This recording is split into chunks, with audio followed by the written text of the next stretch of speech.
Hi guys, welcome back. Thank you very much for joining me today. Hope you're all well. It's another grey day. Yes, it's a weekend. I don't know what happens, but every weekend, whenever I seem to want to film, it's grey and blustery. So forgive me, it's going to get a little bit noisy from time to time, but I'll do my best. So today we're going to be talking about body measurements, and I'm going to be talking about the three main body measurements: your bust, your waist, and your hips. These are the three most important ones, especially if you're making commercial patterns or patterns that you bought online, because a lot of the time they have a finished garment measurement, and that because the finished garment is still what you're going to wear. So if you think you're, I don't know, a UK size 14, but you look at the finished garment measurements and actually you need a size 16, well, you would have made that wrong straight away, wouldn't you, if you'd just gone for a 14 measurement? So it's a little bit confusing. So hopefully this will just help clarify a few things. So when we talk about the finished garment, this is the finished garment, what the size is now, and how it fits me. So we're going to look at that, and they only ever ask for the three main measurements: bust, waist, hips. Now there are loads and loads of other measurements you could take if you're doing pattern drafting, but we're not going to go through those today. If you're interested, I can certainly make another measurement video, but let's start simple and start with these three measurements. Now when it comes to your bust, think about what bra you're wearing or you're going to wear with that garment. So if you're going to be making a slouchy top or sweater, and say you wear a really kind of loose bra, well, wear that just so you know where your measurements are, because that's what's going to fit, if you know what I mean. You know, if you're going to be wearing, or going to be making a really nice special occasion evening wear, and you've got a really lovely bra, you know, it holds you well and it just looks beautiful. Make sure you have that when you're taking your measurement and when you're doing the mock-up, because that will affect how the item of clothing will sit. So think about that. So with that, what do we do when we take our first measurement? We take it from the apex. Now what does that mean? Well, to be honest, apex just means like the top, you know, like on an A here, the top here, the top A, or you've got apex predators, lions and tigers and bears. Oh my! Lions and tigers and bears! Oh my! So if we look at the top, so if you say the A there, now we don't work like that, we don't stand up like that, but if you put it to the side,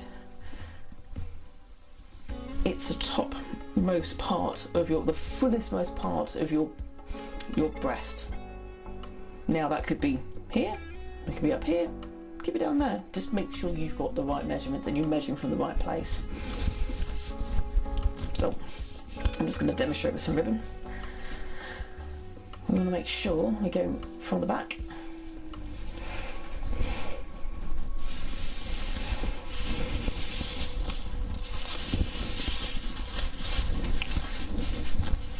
And we are at the fullest point, which for me is about there.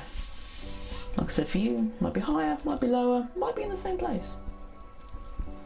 But it needs to be at that point. It needs to be flush to the back. Don't pull it too tight, because you will affect the overall result. But obviously don't have it too loose, because again, you'll end up giving yourself far too much ease and it will sit horribly.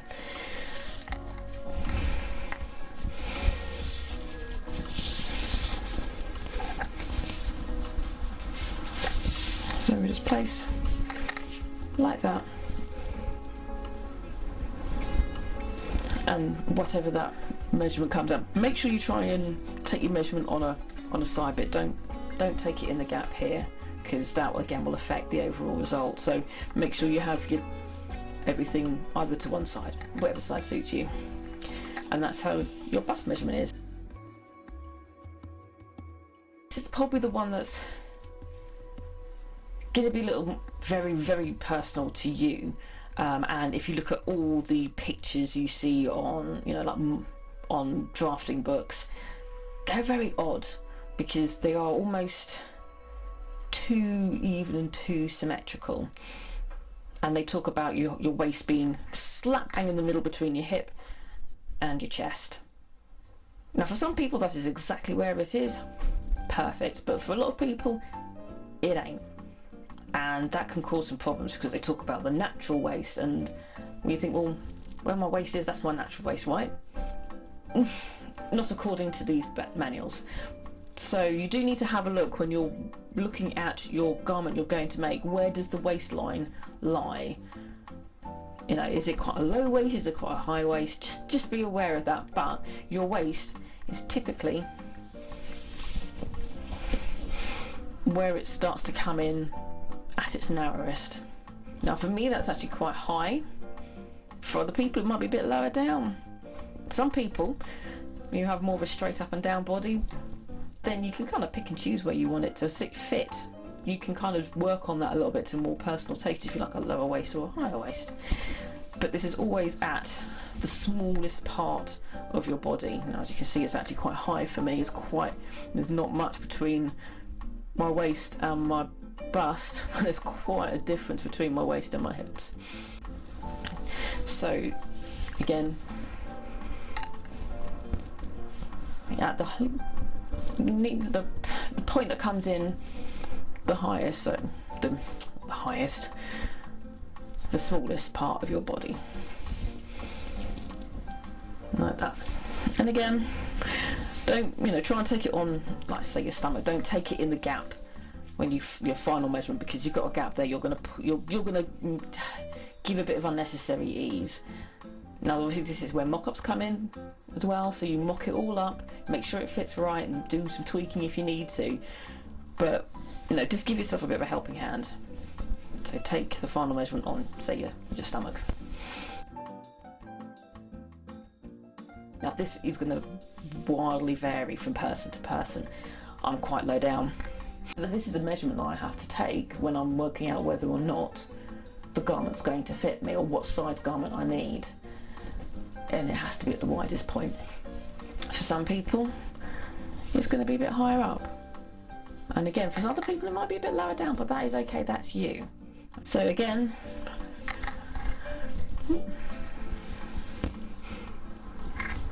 taking it the widest point, and when you take the measurement, don't take it in a dip,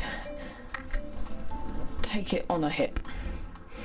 Don't squeeze too much either, because again you'll end up with the wrong number. Now something else to consider, obviously I'm clothed, I've got a pair of leggings on and stuff like that. If you're going to be taking your measurements, I would sort of strongly suggest you don't wear too many clothes, because again that can actually give you quite a big difference, especially if you wear something like jeans or a thick pair of tracksuit bottoms. Again, just think about that. But I mean, that's what mock-ups are for, because they give you the indications to whether you're on track, wildly off, or bang on. So hopefully you've enjoyed that. Hopefully you've learned something from it. If you've got any other questions, please leave them down below, and I'll do my best to answer them. And yeah, so thank you for all those who have been subscribing and watching recently. It really does mean a lot to me. Thank you. Again, if you like, share, subscribe. If somebody else is starting out on sewing, or you just like my random 80s, 90s pop culture references, come along. Everybody come along for the ride. So with that, thank you very much again. This has been a Crazy Cat Lady Productions. You've been watching an unoriginal idea. Have a good day, guys. Bye bye.